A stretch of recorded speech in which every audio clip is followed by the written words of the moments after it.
जिमावे YouTube channel director Ramu काका Bharatpur singer DJ king DJ मावे कोडापुरा writer Sher Singh मावे ओखलिया। हेर काली मत खेवे मोसू कल्लो मत खेवे, हेर काली मत खेवे मोसू कल्लो मत खेवे, मैं तो कुम मारा आशिक की। काली मत खेवे मोसू कल्लो मत खेवे, मैं तो कुम मारा आशिक की। काली मत खेवे मोसू कल्लो मत खेवे। यह देसी बीट महाकाल स्टूडियो का होता।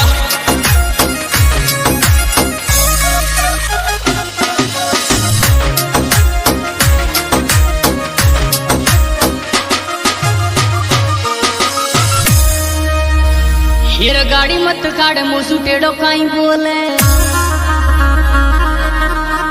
हेर गाड़ी मत काढ़ मोसू टेढ़ो काई बोले। तू मोल खरीदो नोटन में, गाड़ी मत काढ़ मोसू टेढ़ो काई बोले। तू मोल खरीदो नोटन में, गाड़ी मत काढ़ मोसू टेढ़ो मत बोले।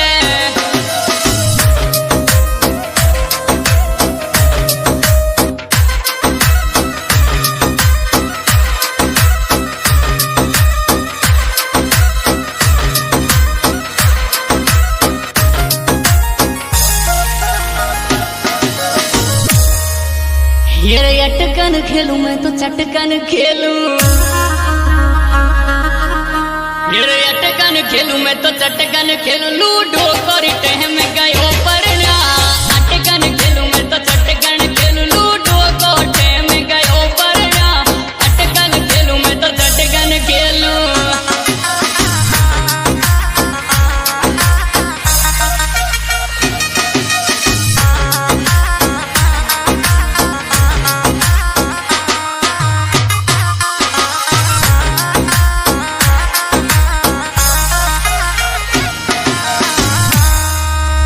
हिर तोए दे दूंगी रे नयो ले लूंगी, हिर तोए बेचूंगी नयो ले लूं। तेरा मोल करूंगी मंडी में, तोए बेचूंगी रे नयो ले लूं। तेरा मोल करूंगी रे मंडी में, तोए दे दूंगी रे नयो ले लूंगी।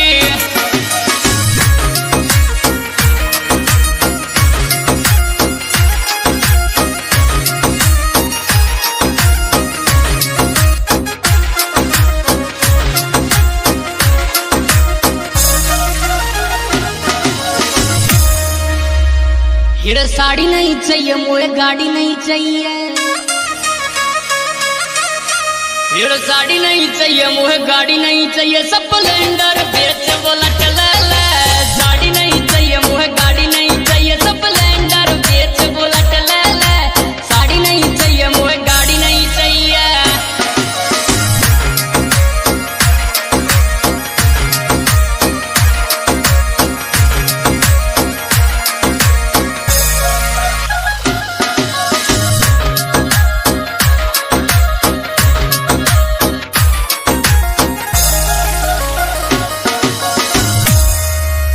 हिर शेर सिंह डी जीते मिलाए दे,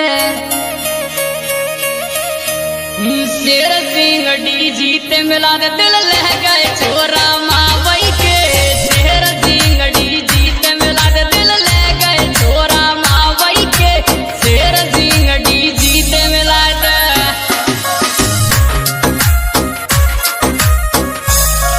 मैं कुम मारा आशिक की, काली मत खेवे मोसू कल्लो मत खेवे, मैं तो कुम मारा आशिक की। काली मत खेवे मोसू कल्लो मत खेवे।